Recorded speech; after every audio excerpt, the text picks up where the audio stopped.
So welcome you all, स्वागत है सगळ्यांचं. तो हम लोग अभी देख रहे हैं कि थर्ड लेसन दैट इज नाखून क्यों बढ़ते हैं. तो आचार्य हरिप्रसाद द्विवेदी. सो द्विवेदी ने ये जो लेसन है नाखून क्यों बढ़ते हैं वो लिखा. अभी उनका थोड़ा सा परिचय हम लोग ले लेते हैं. तो 1907 बलिया उत्तर प्रदेश में उनका जन्म हुआ था. अभी मृत्यु हुआ था 1979 दैट इज 1989 उत्तर प्रदेश में ही उनका देहांत हुआ था. तो उनका परिचय हम लेते हैं. द्विवेदी जे हिंदी के साहित्य के मौलिक निबंधकारक थे जो उत्कृष्ट समालोचक एवं सांस्कृतिक विचारधारा के प्रमुख उपन्यासकार है. और आपका व्यक्तित्व बड़ा प्रभावशाली है और आपका स्वभाव बड़ा सरल और उदार था. सो आपका अंग्रेजी, हिंदी और संस्कृत और बांग्ला भाषाओं में उन्होंने विद्वान थे. तो उन्होंने इन सभी भाषाओं में उन्होंने लिखा हुआ है. और अशोक के फूल और कल्पता ये निबंध है.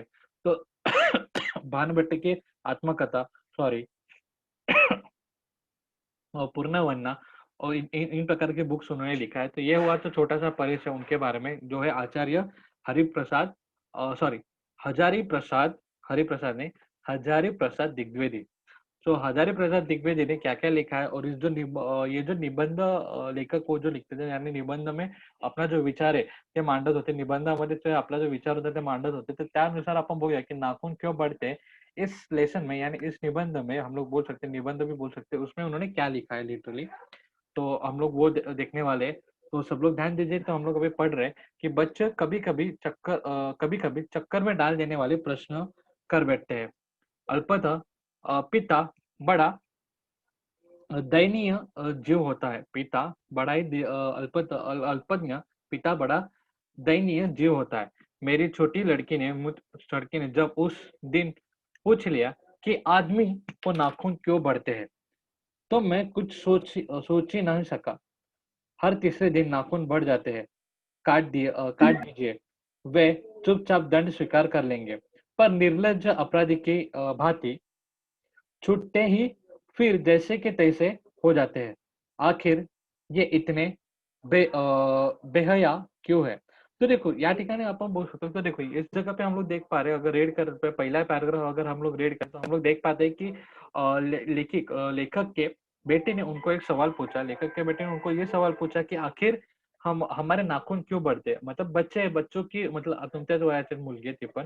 तर तुमचे कसं, आता तुमच्या वय आहे तो कसा एक प्रश्न विचारणारा, ज्ञानाबद्दल, ज्ञानाच्या भुकेला आणि चौकस बुद्धीवाले तुमचं आता वय आहे. तर तुम्ही तुमच्या मनात येईल तसा तुम्ही तो विचार करू शकता आणि तुम्हाला मनात येईल तसं तुम्ही कोणत्याही गोष्टी बघू शकता. तो बेसिकली बघा या ठिकाणी आपण तसं बघतो की लेखिकाच्या त्या मुलीने काय केलं, एक नाखूनला एक अपराधी म्हणून दोषित केले. प्लस प्लस प्लस म्हणजे उपमा दिली आणि प्लस एक निर्लज्ज अपराध म्हणून सुद्धा त्यांना एक उपमा दिली. उपमा ह्याच्यासाठी दिली कारण बघा, आपण जर त्यांच्यावरती दंड दिला म्हणजे काय, आपण त्यांना कापून फेकलं तरी सुद्धा ते पुन्हा एकदा येतात. म्हणजे ते एक निर्लज्ज असल्याकारणे, आपण जसं आपल्या मराठीमध्ये एक हे आहे, निर्लज्जम सदा सुखी. याचाच अर्थ काय, जर एखाद्या गोष्टी करायला आपल्याला जर कोणी बघा, आपली मानसिक वृत्ती कशी असते, आपण आपण कसं, जर एखादी गोष्ट आपण करत असतो, कोणती तरी गोष्ट, आणि त्या गोष्टी करताना किंवा ते गोष्टी केल्यानंतर आपल्याला कोणी रागवलं किंवा आपल्या आई-वडिलांनी किंवा आपल्या शिक्षकांनी किंवा आपल्या आजोबांनी कोणीतरी आपल्याला रागवलं, तर आपण ती गोष्ट एक आपल्याला त्या गोष्टीबद्दल एक छोटंसं लाज वाटते आणि आपण ती गोष्ट करत नाही, की आपण हे काय करून बसलो. अशा प्रकारचे आपण आपल्या मनात थोडं ना कुठे ना कुठे विचार येते. परंतु जे नाखून असतात, जे नख असतात, ते निर्लज्जासारखे वाढत राहतात. भले आपण त्यांना बोलतो, "अरे तू का वागत आहे? तू का वाढत आहे?" आणि तुला कापून फेकतो, तरी सुद्धा ते वाढत आहेत. तर त्याचा अर्थ का? आणि अशा प्रकारचे म्हणजे अर्थ का नाही, अशा प्रकारचे विचार त्या मुलीच्या डोक्यात आलेले आहेत. आणि ह्या जो विचार आहे तिचा, जो ती तिच्या वडिलांना ऐकवते, तेव्हा ते वडील थोडे विचारात पडतात आणि त्यांचे विचार म्हणजे विचारांना कुठे ना कुठे आळा लागतो. कारण त्यांच्या मुलीने जशा प्रकारे नाखुनाला उपमा दिली एक अपराधी म्हणून, तशा प्रकारचा विचार आतापर्यंत त्यांनी केला नव्हता. सो बघूया आता पुढे की काय होतं त्यांचं. तो कुछ लाखों वर्ष की बात है जब मनुष्य जंगली था, वनमानुष जैसे. उसके नाखून की जरूरत थी. उसके जीवन रक्षा के लिए नाखून बहुत जरूरी थे. असल में वह उसके अस्त्र थे. दांत भी थे पर नाखून के बाद ही उनका स्थान था। धीरे-धीरे वह अपने अंग के बाहर की वस्तुओं का सहारा लेने लगा। उनसे ओके, हड्डियों के भीतर हथियार बनाए। फिर मनुष्य धीरे-धीरे और आगे बढ़ा। उसके धातु के हथियार बनाए और वो हथियार हथियार बने। फिर इतिहास आगे बढ़ा। कभी-कभी मैं हैरान होकर सोचता हूँ कि मनुष्य आज अपने बच्चों के नाखून न काटने पर डाँटते हैं। वे रोज़ बढ़ते हैं। मुझे ऐसा लगता है कि मनुष्य अब नाखून को नहीं चाहता। ये उसकी भयंकर हम लोग बोल सकते हैं पाशवी वृत्ति के जीवंत प्रतीक है। पाशवी वृत्ति के बारे में हम लोग बात करेंगे। पाशवी वृत्ति यानी क्या होता है, हम लोग उसके बारे में बात करेंगे। मनुष्य की पशुता को जितनी बार भी काट दो, वह मरना नहीं जानती। सो बघा, या ठिकाणी म्हणजे जशा प्रकारे आपण बोलतो, जसं आम्ही देखा, की एक सवाल और एक सवाल, एक विचार, बच्चे का एक सवाल और बच्चे का एक विचार जो लेखक को यानी पिता को सोचने में मजबूर कर दिया कि हम क्यों नाखून काटते हैं और हम लोग क्यों नाखून को ऐसा एक बुरा करके हम लोग देख पा रहे हैं। बल्कि अगर हम लोग इतिहास में देखें, हे बघा, या ठिकाणी एक थोडा विचार करणारा एक पॉइंट आहे, की आपण आता सध्या काय करतोय, आपण आता नाखूनला किंवा आपल्याला जी गोष्टी कशाची गरज नसते, त्या गोष्टीला आपण हळू-हळू एक त्यांना एक खराब किंवा अनावडती गोष्ट तर आपण त्यांना स्टेटस देतो. अनावडती गोष्ट आपण टॅग देतोय. कारण बघा, याच्यात एक बेस्ट एक्झाम्पल आपल्याला दिलंय नाखून. नखं बघा, नखं आपल्याला इतिहासात नाखूनला आता सध्या आपण आजच्या दिवसाची गोष्ट करू. नाखून बघा, आपण नाखूनला जर आपण विचार केला तर आपण त्याला म्हणतो, की नाही हे खराब आहे. नख वाढणं हे खराब असतं. त्याच्यात माती वगैरे सांडते. I mean साठते. आणि अशा प्रकारे विविध कारण देऊन आपण नाखूनला म्हणजेच नखाला एक बेसिकली आपल्या शरीरातला एक वाईट अंग म्हणून किंवा वाईट गोष्ट म्हणून सुद्धा आपण त्याला आता हे करतो. काय करतो आपण त्याला बोलतो. परंतु जर त्याच नाखूनचा जर आपण प्राचीन काळामध्ये जर आपण विचार केला, तर आपण बघू शकतो की नाखून हे आपल्याला अत्यंत उपयोगी अशी गोष्ट होती. नाखूनमुळे आपण जर कोणतीही गोष्ट खोदायला किंवा आपण कोणतीही गोष्ट प्राप्त करण्यासाठी, खाण्यासाठी वगैरे, तर आपण आपल्या नाखूनचा इस्तेमाल करत होतो. दातांचा सुद्धा आपण इस्तेमाल करत होतो. परंतु नाखूनचा सुद्धा आपण तेवढाच वापर करत होतो. म्हणजे इस्तेमाल आपण करत होतो. त्या गोष्टीवरून आपल्याला काय कळतंय, की माणूस एक अशी वृत्ती आहे, की माणूस एक असा प्राणी आहे, की ज्याला भलेही त्याच्या शरीराचं अंग का नसो, परंतु जर त्याचा उपयोग किंवा त्याचा वापर जर हळू संपत गेला, राइट? जर त्याचा वापर जर त्याला होत नसेल, तर हळू त्या गोष्टीला तो एक वाईट नजरेने किंवा आपल्याला अनावश्यक गोष्ट म्हणून त्याला त्यात टाकून द्यायचा तो प्रयत्न करतो. तर यालाच आपण बघू शकतो, की त्याच वृत्तीला आपण इथे नाव दिलेलं आहे पाशवी वृत्ती. पाशवी वृत्ती म्हणजे काय? आता एखादी गोष्ट आहे व ते आपण त्याचा वापर करू, पण जसा वापर झाला, की त्या गोष्टीला आपण नकार देऊ किंवा ती गोष्ट एक्सेप्ट करायला आपण नकार देऊ. त्यालाच आपण मराठीमध्ये आपण कृतज्ञ म्हणून सुद्धा आपण घोषित करतो, की म्हणजे आपल्याला जेव्हा गरज होती तेव्हा आपण त्याचा वापर केला आणि जसं गरज संपली आपण त्या गोष्टीबद्दल विचार करणं सोडून दिलं. तशी जी वृत्ती आहे ती माणसाची वृत्ती आहे असं लेखक सांगत आहेत. कारण त्यांनी स्वतः आपल्या शरीरातल्या अंगाला सुद्धा सोडलं नाही, तर तो दुसऱ्या माणसाला वापर करून का नाही सोडू शकत? तर अशा प्रकारचा एक त्यांचा म्हणण्याचा एक उद्देश आपल्याला या लाईनीच्या मागे एक दिसतो.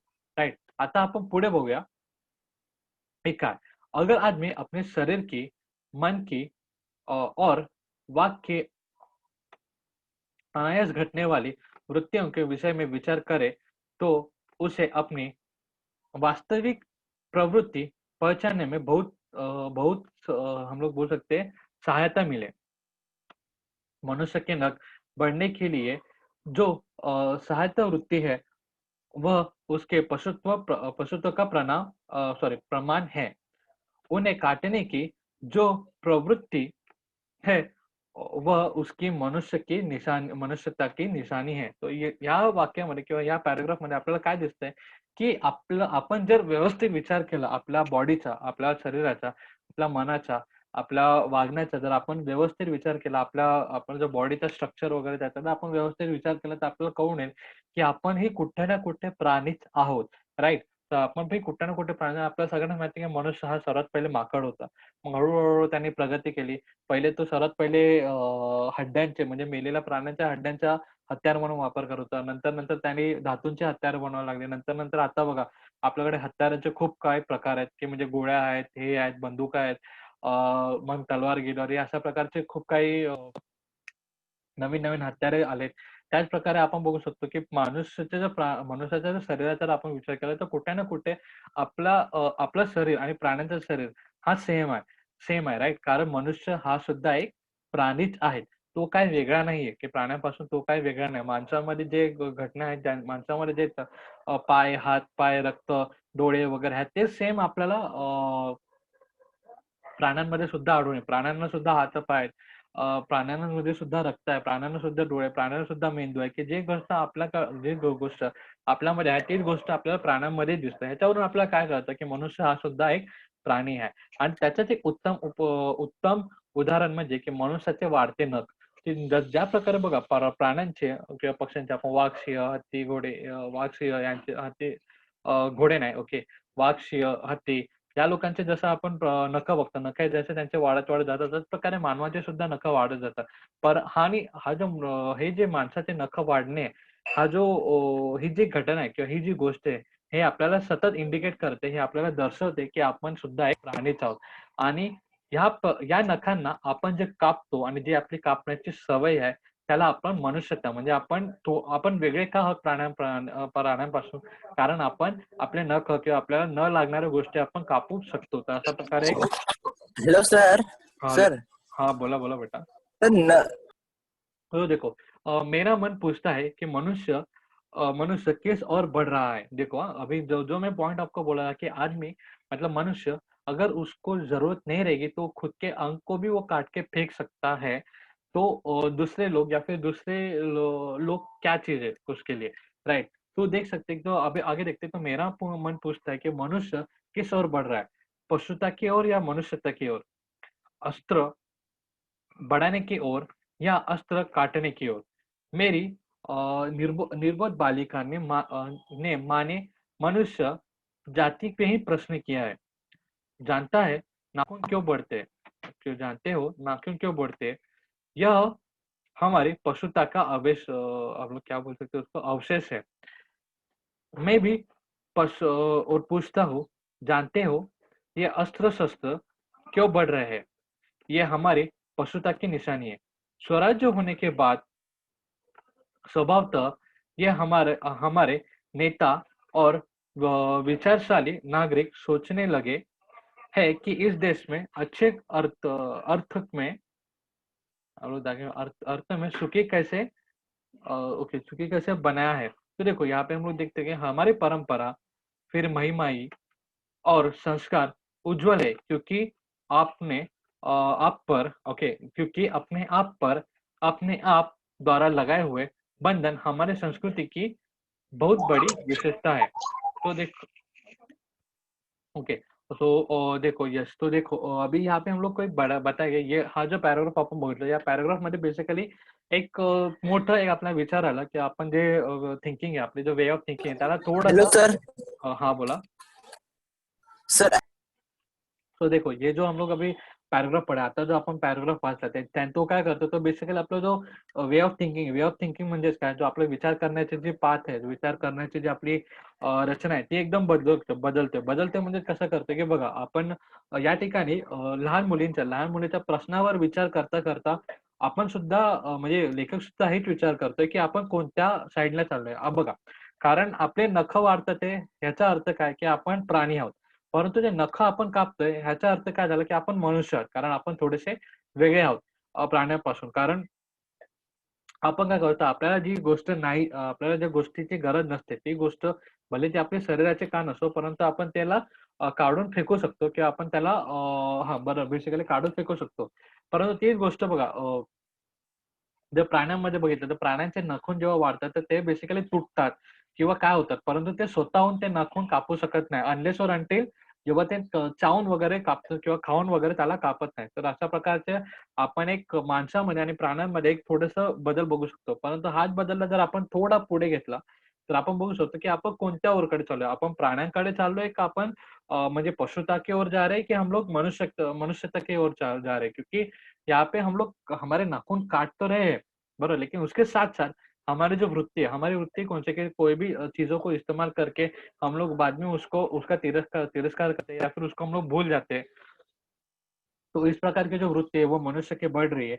और साथ ही साथ अगर पशु को हम लोग देखें तो पशु कैसे, भले ही उनको वो चीज़ काम में नहीं आ रही, लेकिन फिर भी वो उस चीज़ को लगा के रख रहे हैं। तो उस प्रकार के हम लोग देखते हैं, तो हम लोग क्या यहाँ पे देख रहे हैं, तो हम लोग क्या देख रहे हैं कि आदमी एक ऐसा प्राणी आहे, म्हणजे मनुष्य हा एक असा प्राणी आहे जो आपल्या सोयीसाठी किंवा त्याच्या सुखसोयीसाठी वेगवेगळ्या संस्कृती, वेगवेगळ्या परंपरा म्हणजे तो स्वतःवरती काही ना काही बंधने बांधतो. स्वतःवरती काही ना काही बंधने किंवा चांगल्या गोष्टीचा तो स्वतःवरती एक बंधने करून स्वतःचं जीवन सुखी करायचा तो स्वतः प्रयत्न करू शकतो. म्हणून माणूस हा भलेही प्राणी असला तरी इतर प्राण्यापेक्षा माणूस हा वेगळा आहे. कारण बघा, माणूस विचार करू शकतो. माणसाचं जीवन जगण्यासाठी त्याच्याकडे परंपरा आहे, त्याच्याकडे संस्कृती आहे. परंपरा संस्कृती म्हणजे काय? त्याने एक काही विचार करून ठेवले, की मी या गोष्टी करणार नाही, मी या गोष्टी करेल किंवा मी या गोष्टींसाठी म्हणजे मी चांगली वृत्तीचा ठेवेल, मी लोकांसोबत चांगला वागेल, मी सगळ्यांसोबत चांगला वागेल. अशा प्रकारची वृत्ती कोणाची आहे? माणसाची आहे. माणूस बघा, माणूस हा म्हणजे कमवलेलं साठवू शकतो किंवा त्याचं अन्न-पाणी तो साठवू शकतो. अशा प्रकारचं आपण बघतो माणसामध्ये विशेषण आहे. तर हे जे काही गोष्टी आहेत त्याच्यामुळे बेसिकली होतं काय, की भलेही माणूस प्राणी आहे. प्राणी असून सुद्धा तो वेगळा का पडतो? कारण माणसाला जीवन जगण्यासाठी त्याच्याकडे संस्कृती आहे, त्याच्याकडे परंपरा आहे आणि त्याच्याकडे महिमाई आहे. तर अशा प्रकारची आपण गोष्ट बघू शकतो. आता पुढे बघूया, की काय आहे म्हणून. तो मनुष्य पशु से किस बात में भिन्न है? उसके उसमें संयम है, दूसरों के सुख-दुःख के प्रति संवेदनाएँ हैं, श्रद्धा है, तप है, त्याग है। इसलिए मनुष्य तंटे को अपना आदर्श नहीं मानता। गुस्से में आकर चढ़ दौड़ने वाला अविवेकी को बुरा समझता है। वचन, मन एवं शरीर से किए गए अत्य संचारण को गलत मानता है। तो देखो यहाँ पे हम लोग देखते हैं, आता जर या ठिकाणी आपण काय करू, इस जगह पे हम लोग प्राणी और मनुष्य के ओर हम लोग ध्यान देंगे, कि मतलब प्राणी देखो, अभी प्राणी हम लोग देखते हैं सिंह, बाघ, आपण सिंह, लायन यांचं एक्झाम्पल घेऊया. तर सिंह, लायन बेसिकली त्यांचं कसं असतं, की त्यांना एक स्वतःचं श्रेष्ठत्व करण्यासाठी त्यांना बेसिकली काय नेहमी झगडा करणं, की समोरच्या माणसाचं म्हणजे समोरच्या प्राण्यांचा ते विचार न करत त्यांना ते फक्त स्वतःचं पोट भरायचं आहे. त्या विचाराने ते नेहमी अटॅक करत असतात आणि ते नेहमी आपण बघितलं, की ते प्राणी वगैरे बघितलं, की ते नेहमी आपल्याला कुठे ना कुठे एक छोट्याशा रागामध्ये एक दिसतात. लाइक म्हणजे कारण त्यांचा स्वभाव एक रागीट आहे. रागीट आहे म्हणजे कसं, की ते जंगली असल्या कारणाने जोपर्यंत ते मारू शकत नाही, म्हणजे निसर्गाने त्यांना एक वरदान दिलंय. कोणतं वरदान दिलंय, की ते नेहमी रागीट असणार आणि ते समोरचा जो व्यक्ती म्हणजे समोर जो पण आहे त्याला ते मारणार. कारण ह्याच्यामागे पण कारण आहे. निसर्गाने बघा त्यांना तो स्वभाव का दिलाय? कारण जोपर्यंत ते त्याला मारणार नाही किंवा समोरचा जो प्राणी आहे त्याला तो मारणार नाही, तोपर्यंत ते काहीही खाऊ शकणार नाही आणि जोपर्यंत ते काही खाणार नाही, तोपर्यंत ते जगू शकत नाही. बघा, आपल्याला पण जसं अन्न उपयुक्त आहे, तसंच प्राण्यांना सुद्धा अन्न उपयुक्त आहे. जोपर्यंत ते प्राणी खाणार नाही, अन्न खाणार नाही, तोपर्यंत ते जगू शकणार नाही आणि जगले नाही तर ते इन द एंड अल्टिमेटली मरून जातील. तर त्यांना समोरच्या व्यक्तीला किंवा समोरच्या प्राणीला मारणं आवश्यक आहे. परंतु त्याच ठिकाणी जर आपण मनुष्याची जर आपण तुलना केली किंवा मनुष्याचा जर विचार केला, तर मनुष्य तसा नाही. मनुष्य काय करतो? मनुष्य स्वतः शेती वगैरे करून आपले धान्य पिकवू शकतो. ओके. आपले धान्य पिकवू शकतो आणि पिकवून स्वतः तो साठवू सुद्धा शकतो.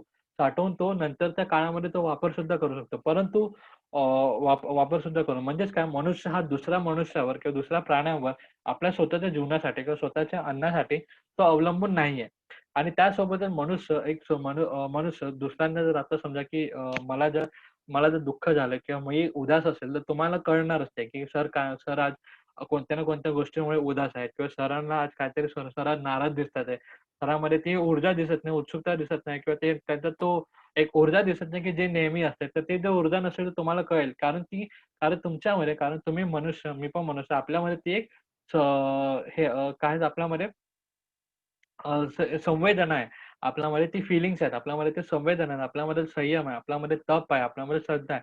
आपण देवाचे सण, आपण त्याग करण्याची सुद्धा वृत्ती देतो. त्याग करण्याची वृत्ती म्हणजे बघा, की एखादी गोष्ट जर आपल्याला आपल्याला हवी असेल, परंतु आपल्यापेक्षा जर दुसऱ्या व्यक्तीला जर त्याची जास्त गरज असेल, तर आपण त्या गोष्टीचा सुद्धा त्याग करू शकतो. तर ही जी त्याग करण्याची जी कपॅसिटी किंवा ही जी फीलिंग्स आहेत बेसिकली एक खाली आपण एक बोलतो ना बॉटम द वर्ड ऑल म्हणजे सगळ्यांचं ऑल इन वन असं जर वर्ड आपण यूज केला तर दॅट इज फीलिंग म्हणजे आपल्यामध्ये एक संवेदना आहे आणि संवेदना प्राण्यांमध्ये पण आहे, नाही असं नाही. परंतु ते लिमिटेडमध्ये आपल्यामध्ये संवेदना हे जास्तच आहेत, की आपल्यामध्ये तप आहे, आपल्यामध्ये श्रद्धा आहे, आपल्यामध्ये म्हणजे समोरच्या व्यक्तीबद्दल जाणून घेण्याची सुद्धा आपल्याला किंवा त्याला जर वाईट वाटत असेल ते सुद्धा आपल्याला कळतं. तर अशा प्रकारच्या संवेदना आपल्या मनुष्यामध्ये असल्या कारणाने आपण हे कुठे ना कुठे प्राण्यांपेक्षा वेगळे आहोत आणि त्याचनुसार आपण काय केलं आपण राग किंवा झगडा त्या गोष्टीला आपला आदर्श न ठेवता आपण तप, आपण शांतता, आपण ज्ञान या गोष्टीला म्हणजे शिक्षण या गोष्टीला आपण काय ठेवलं आपला आदर्श म्हणून ठेवलेला आहे. तर या आदर्श म्हणून ठेवलाय. तर हा एक सर्वात मोठा आणि प्रखर बदल आपल्याला मनुष्यामध्ये दिसून येतो. सो आता पुढे बघूया आपण. ऐसा कोई दिन आ सकता है जब मनुष्य के नाखूनों का बढ़ना बंद हो जाएगा। प्राणीशास्त्र के ऐसा अनुमान है कि मनुष्य एक बड़ा अनावश्यक अंग उसके प्रखर झड़ जाएगा, जिस प्रकार उसकी पूंछ झड़ गई है. बघा, इथं पण आपल्याला एक थोडंसं आपल्याला सायंटिफिकली आपल्याला दिसतंय, की माणूस हा जसा माकड होता, आपल्याला शेपूट सुद्धा होती. तर बघा, शेपटीचा जसा आपला वापर हळू कमी झाला आणि शेपटीचा जसा आपल्याला वापर येऊ नाही लागला, तशाच प्रकारे बघा काही कालांतराने, काही काळानंतर आपली जी शेपटी आहे, ती वाढण्यास बंद झाली आणि त्याचा जो वाढण्यास बंद झाली आणि ती आपली झरून गेली. झरून गेली म्हणजे कशी ती शेपटी भलेही आपल्या अंगामध्ये जिथं शेपटी असतं तिथं हड्डी आहे. ओके, तो आकार आहे. परंतु त्या ठिकाणी सेफ्टी नाहीये. तर अशा प्रकारे आपण बोलू शकतो. तर हाच विचार आपण केलाय, की बघा जर नाखून जर माणसाला नाखुनाची गरज नसेल, म्हणजे नखांची गरज नसेल, तर कालांतराने काही युगानंतर किंवा काही काळानंतर नाखून सुद्धा माणसाच्या अंगामध्ये वाढणं हे बेसिकली बंद होऊ शकतं. उस दिन मनुष्य को पशुता भी लुप्त हो जाएगी। शायद उस दिन वह मरणोस्त्रों का प्रयोग भी बंद कर देगा। नाखून का बढ़ना मनुष्य के भीतर की पशुता की निशानी है और उस उसे नहीं बढ़ने देना मनुष्य की अपनी इच्छा है, अपने आदर्श है. तो देखो जसं आपण बघितलं होतं की नाखून बढ़ना ये अपना पशुत्व का निशानी है. वैसे ही नाखून को काटना और खुद को अच्छा और स्वच्छ रखना ये अपने मनुष्यत्व की निशानी है और मनुष्य का परिचय आहे. म्हणजे ते आपले आदर्श आहेत. म्हणजे या ठिकाणी आपल्याला दिसतं की बघा नखं वगैरे वाढणे हे भले आपल्याला प्राणी आहोत असं संकेत करत आहेत. परंतु ते नखं कापणं किंवा नखांना कापून आपलं अंग स्वच्छ ठेवणं, आपला बोटं स्वच्छ ठेवणं हे आपल्या मनुष्य असण्याच्या एक निशाण आहे. मनुष्य असणाऱ्या निशाण्याने हे आपले आदर्श आहेत. तर पुढे बघूया. हे बघा, मनुष्य में जो गुण है, जो अनायास बिना सिखाए जाते हैं, वह पशुत्व के द्योतक है. द्योतक, ओके, दैट इज द्योतक है. और अपने को संयत रखना, 2 मिनटं. अपने को संयत रखना, दूसरे के मनोभावना का आदर करना मनुष्य का स्वधर्म है. बच्चे यह जाने तो अच्छा है कि अभ्यास और तप से प्राप्त वस्तू मनुष्य की महिमा को रुचीय करते हैं. तर जसं मी तुम्हाला सांगितलं होतं, की भले आपला आदर्श काय ठेवला? आपला आदर्श आपण ठेवला तप, आपला आदर्श आपण ठेवला शांतता, आपला आदर्श आपण ठेवला शिक्षा. त्याच प्रकारच्या गोष्टी त्यांनी या ठिकाणी बोललेल्या आहे, की जसं भले आपण प्राणी आहोत. भले प्राणी आहोत म्हणजे कसं नाखून वाढणं, सेफ्टी आपल्याला जो होती, हे आपलं सिग्नेचर देत आहे, आपल्याला साईन देत आहे, की आपण प्राणी आहोत. परंतु आपल्यामध्ये असणाऱ्या संवेदना, आपल्यामध्ये असणाऱ्या फीलिंग्स, आपल्यामध्ये असणाऱ्या भावना हे आपल्याला थोडंसं वेगळं करतात. त्या प्राण्यांपासून वेगळं करतात आणि हे बेसिकली चांगल्याच गोष्टी आहेत, राइट? तर आपण जे लहान मुलं आहोत, म्हणजे लहानपणी जर आपल्याला गोष्टी कळाल्या, की आपल्या जे नखं वगैरे वाढणं हे आपलं प्राणित्व म्हणजे आपण प्राणी आहोत, हे आपल्याला गोष्टी इंडिकेट करतात. परंतु आपल्यामध्ये असणाऱ्या भावना हे आपल्याला वेगळे करून आपल्याला मनुष्य असण्याचा आणि चांगलं जीवन जगण्याचा आपल्याला निसर्गाकडून मिळालेला वरदान आहे. सो हा जर आपण विचार केला तर आपल्याला एक आपलं चांगलं जीवन जगण्यासाठी चांगलं जीवन जगण्यासाठी लोकांच्या बोलतो ना, एक भावना समजून घेण्यासाठी एक चांगला आदर्श आणि चांगला विचार आपण बघू शकतो या ठिकाणी. मनुष्य के अपन बोल मनुष्य के चरितार्थक प्रेम में है, मैत्री में है, त्याग में है और अपने को सबके मंगल के लिए निःशेष भाव से दे देने में है। तो देखो नाखूनों को बढ़ना मनुष्य के उस अंध सहजात वृत्ति का परिणाम है, जो उसके जीवन में सफलता के लिए सफलता ले आना चाहती है। उसको काट देने से आपण बघू शकतो स्वानर्धाती आणि आत्मबंधन का फल है जो उसके चरितार्थ की ओर ले जाता है। नाखून बढ़ते हैं तो बढ़े, मनुष्य उन्हें बढ़ने नहीं देगा. तो बघा एंड ऑफ द डे आणि आपण बोलू शकतो एंड ऑफ दिस लेसन आपल्याला एकच पॉइंट आणि एकच विचार आपल्याला या ठिकाणी भेटतोय. एकच विचार आपल्याला सांगण्यात येतंय, की भलेही मनुष्यामध्ये काही घटक अजून सुद्धा असतील, की जो त्याला प्राणी बनवतात. प्राणी बनवते इन द सेन्स म्हणजे जसं नाखून वाढणं. सर्वात मोठा एक्झाम्पल, की नाखून वाढणं हे आपल्याला आपण प्राणी आहोत अशा प्राणी आहोत हा आपल्याला विचार देतात. परंतु त्या नाखुनाला कापणं, त्या नाखुनाला कापून आपलं स्वतःला स्वच्छ ठेवणं म्हणजेच काय, की भले आपल्यामध्ये राग बरोबर. भले आपल्यामध्ये असणारा राग, आपल्यामध्ये असणारा द्वेष, आपल्यामध्ये असणारा एक असंतोष हा भलेही वाढत असेल, परंतु आपण आपल्या सत्कर्माने, आपण आपल्या सद्विचाराने, आपण आपल्या ज्ञानाने, आपण आपल्या शिक्षणाने त्या अहंकारात, आपण बोलतो रागाचा आणि त्या आपण बोलतो वाईट वृत्तीचा आपण विनाश करून आपण चांगल्या गोष्टीकडे म्हणजेच मनुष्यत्वाकडे आपण वळणं आवश्यक आहे आणि त्यातच आपल्याला आपल्या मानव जातीचा म्हणजे आपला तर भलं हाच आहे, परंतु आपल्या आजूबाजूला असणारा आणि आपल्या मानव जातीचा सुद्धा उद्धार आहे. तर याच ठिकाणी आपल्याला सांगता येईल, की त्या ठिकाणीच आपलं जो चरित्र आहे, आपली चांगली वृत्ती आहे, ती पुढे जाऊन म्हणजे चरित्र आपल्याला दिसून येतं आणि त्यासोबतच मनामध्ये असणारे चांगले विचार, मनामध्ये असणारा एक संवेदनशीलता, त्या गोष्टीमुळे काय होतं, की मनुष्य हा भलेही प्राणी असतो, परंतु हा वेगळा रेखला जातो आणि त्यामध्ये सुद्धा माणसांमध्ये बघा माणूस सुद्धा प्राणी असल्या कारणाने त्याच्यामध्ये राग सुद्धा आहे, त्याच्यामध्ये द्वेष सुद्धा आहे, त्यांच्यामध्ये एक हिंसा सुद्धा आहे, त्याच्यामागे एक लालच सुद्धा आहे. लालच आपण जे म्हणतो लालचीपणा सुद्धा आहे आणि त्यासोबतच चांगले विचार, संवेदनशीलता, ज्ञान आणि त्याग हे 4 गोष्टी सुद्धा आहे. परंतु बघा जर सत्कर्मी जर आपण विचार केला झाला तर ज्या माणसामध्ये राग, स्वार्थ हे ज्या गोष्टी जास्त असतील त्याला आपण वाईट माणूस म्हणतो आणि ज्या माणसामध्ये त्याग आणि ज्या माणसामध्ये ज्ञान आणि ज्या माणसामध्ये संवेदनशीलता चांगली असेल तर त्याला आपण चांगला माणूस म्हणतो आणि तो बेसिकली एक चांगलं चरित्र सुद्धा आपण त्याला म्हणतो. तर या ठिकाणी बेसिकली हे सांगण्यात येतं, की भले नाखून वाढतात आहे म्हणजे की राग वाढतोय. आपल्यामधले भलेही राग वगैरे येत असेल, तर भलेही एकाच माणसामध्ये ते म्हणजे आपल्यामध्ये राग वगैरे, त्याग किंवा स्वार्थ वाढत असेल, परंतु आपल्याला ज्ञानाच्या जोरावर किंवा त्यागाच्या जोरावर किंवा चांगल्या वृत्तीच्या जोरावर ते राग, तो स्वार्थ मिटवून आपल्याला चांगलं मनुष्यत्वाकडे वळलं पाहिजे आणि त्याच्यावरच आपलं सुद्धा भलं आहे आणि आपलं संपूर्ण मानव जातीचा सुद्धा उद्धार आहे. तर बेसिकली हा एक पॉइंट सांगतात आहे. हे तर हाच पॉइंट त्यांनी एका वाक्यामध्ये त्यांनी सांगितलंय, "भले नाखून बढ़ते हैं तो बढ़े, लेकिन मनुष्य उन्हें बढ़ने नहीं देगा." भलेही आपला राग, भले आपला क्रोध, भलेही स्वार्थ आपल्यामध्ये वाढत असेल, परंतु आपल्याला त्याला ज्ञानाच्या जोरवर, आपल्या चांगल्या भावनाच्या जोरवर किंवा त्यागाच्या जोरवर, या सगळ्या जोरवर आणि विद्याच्या जोरवर म्हणजे ज्ञानाच्या जोरवर त्याला आपल्याला वाढू देणं नाहीये. आणि हे वाढू देणं नाहीये आणि आपल्यामध्ये चांगली वृत्ती आणि आपल्यामध्ये ज्ञान वाढवून आपल्याला चांगल्या बोललो ना एक चांगल्या चरित्राच्या जीवनाकडे वळणं आवश्यक आहे. आणि हे फक्त आणि फक्त माणूस करू शकतो. मनुष्य करू शकतो. म्हणून मनुष्य भलेही प्राणी आहे, परंतु तो वेगळा या कारणामुळे आहे. कारण तो आपला चांगला निश्चय करून ज्ञानाच्या जोरावर तो स्वतःचे जीवन हे चांगले आणि स्वतःसोबत संपूर्ण मानव जातीचे सुद्धा जीवन चांगले आणि चांगल्या चरित्राचे करू शकतो.